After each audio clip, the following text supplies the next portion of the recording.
Hello, artists. Welcome back to another Art Life Conversations podcast. I am artist and teacher and mentor, author, all the things, Kelli Folsom.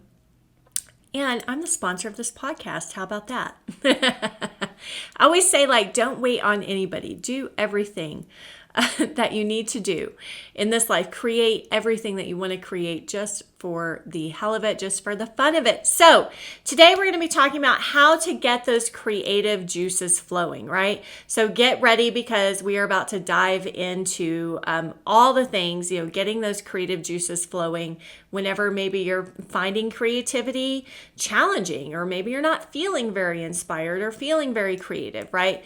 So that's what we're going to cover in this video. And at the end, I'm going to give you my number one tip for fueling more creative juices.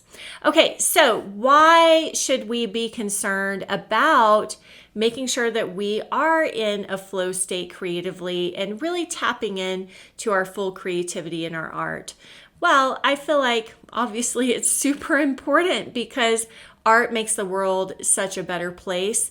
Us feeling more fulfilled as an artist, in our creativity, feeling more inspired, right? We're turned on by life, by beauty, by inspiration, right? That makes the world a better place, and I'm a firm believer in that.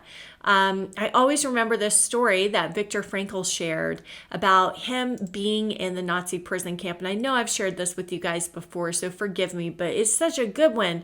And it resonates with me so much because I had a similar experience, and that is how beauty can create a transcendent experience and return us no matter how out of touch we feel, no matter how down, depressed, in just a low place, no matter how low we can feel. Beauty and the magic and the miracle of beauty can really reconnect us to that place of gratitude, of wonder and awe and oneness, right? So he shares a story about being in the Nazi prison camp work yards, and they're out basically among all these trees doing whatever work they're being made to do. Obviously not having a good day, right? If you're in that situation, starved, malnourished, things like that. And he said, my friend happened to look up and see the sun setting through the trees. And so he got Frankel's attention and was like, you have to look at this. And they both just stood there, just for a moment, just in wonder and awe. And he described the colors, and just the warmth of this, feeling the warmth of the sun on his skin and noticing how the colors were changing and glowing, behind the trees. And so him describing that experience and just how it immediately lifted his soul, right? Lifted his spirits. And that's really how I see us as artists, right? That's our job here on earth. That's what we came here to do. I'm not going to cry. Okay. But that is how important I think it is. So obviously I think, if we're not feeling creative or we're not feeling inspired, right? We don't have those creative juices flowing. Obviously, if you see art that way, if you see art as being in that kind of service to humanity, to your fellow human beings, and even to yourself, right? Then you're going to realize it's super important that I try to feed my creative self, feed my creative juices, right? Keep that inspiration going, keep it up, right? So why listen to me? Who is this crazy girl, Kelli Folsom, crazy woman, I guess I'll say, Kelli Folsom, and why is she showing up in your feed? So, I started this whole podcast because I started out as an artist, went to art school back in 2011, got out in 2007, then I graduated in 2011. Since then, I have just been trying to, in the beginning, just trying to survive, right, as an artist so that I could keep doing what I loved, quote unquote loved, which I think all of us artists have been in those places where we go, do we really love this? I don't know. Right? And those are those times where our creative juices is not flowing. So I have learned so much about maintaining a studio practice, right? Maintaining that creativity, maintaining that inspiration. And it's not something that just automatically comes to us passively.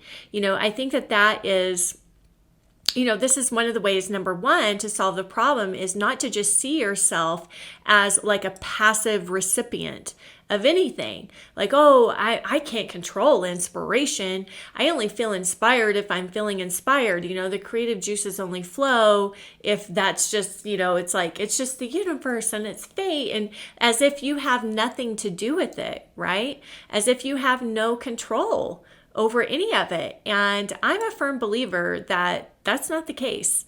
Like, we actually have so much more choice, power of choice, and so much more control than what we think we have in our day-to-day lives. It's just a matter of whether or not we're being proactive, right, in our studio practice, in our fueling of our creativity, feeding our creative spirits. Are we being proactive enough in that? Are we feeding that enough? Or are we just sitting back going, I'm just not feeling it today, so I'm just not going to do it. Right? Now, I will say, I have the blessing of being raised by a very hardworking family. They always stressed hard work. And so I always had this very working class mentality, work ethic, just work your freaking butt off, man. When all else fails, just work hard, right? So on the one hand, I never really gave into being on that passive side of just waiting for inspiration to strike, right? And on the other hand, sometimes that work ethic would also not serve me because I would just work, just show up, just do it, work it out, force, right? So I also feel like, obviously sometimes, we just need to show up and do the work, right? In order to get those creative juices flowing again. I know for me, anytime I've felt uninspired or something like that, I know for me, just showing up and pushing some paint around has been a big solution to that problem, right? Just creating something. And I will say there are times when that has not worked, right? Whenever that still has not left me feeling fulfilled or inspired or, something like that.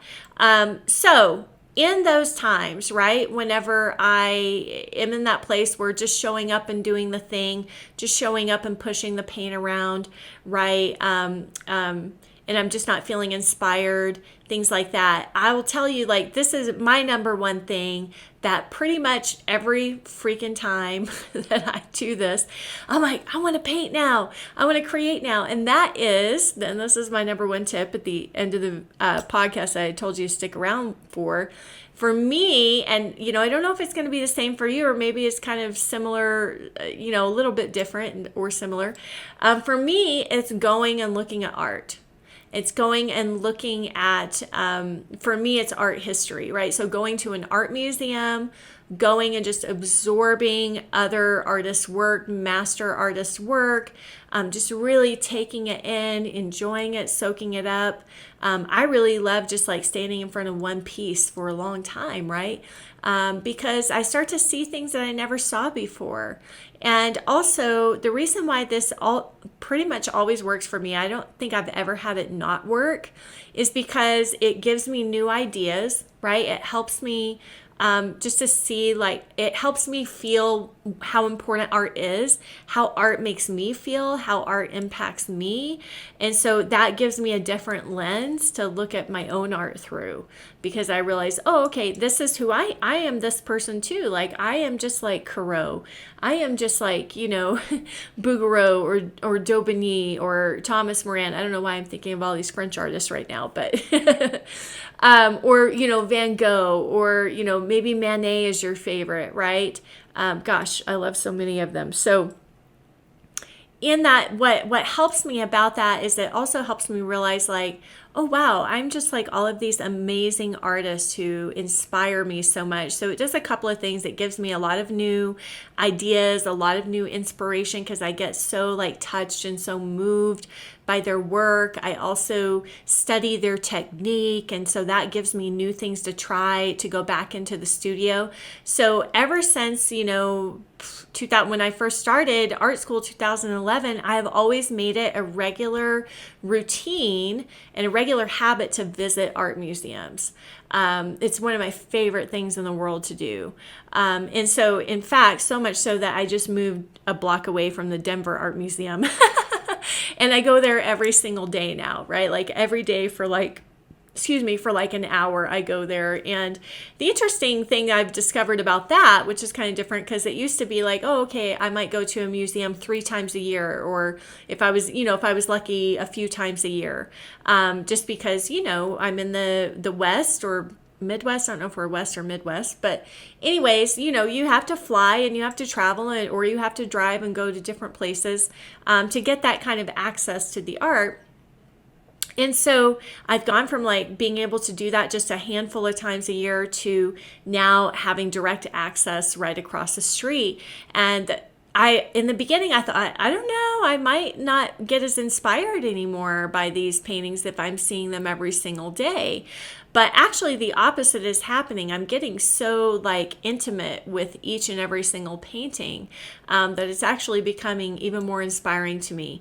So anyway, so that is my number one tip. Like if you're struggling to get those creative juices flowing, try actually viewing art in person. It's super important that you do it in person. Get off the phone, right? Get off the computer. Try to get somewhere in person, because the artwork is so much more impactful in person than it is digitally, right? You're just going to see so much more. It's a totally different experience. I can't explain it. I can look at artwork all day on Pinterest, on my phone, on the computer, whatever, in a magazine. Like I can look at that all day long and it not have the same impact on me as it would have if I was seeing it in person. Okay, so that is, in my experience, my number one tip whenever the just show up and do it methodology is not working for you to get those creative juices flowing and stay inspired. Okay, my friends, until next time, I'm wishing you all happy painting, and be sure to check out all of the reference links that we have for you, all of the opportunities that I have available for you down in the show notes below. And also, if you have any ideas, or, I'd love to hear what your biggest struggle is, right, in your art life. What are you dealing with? What are you facing right now that maybe I might be able to support you with? So you can email that in podcast topic to info@artlifewithkelli.com. Until next week, happy painting. Bye.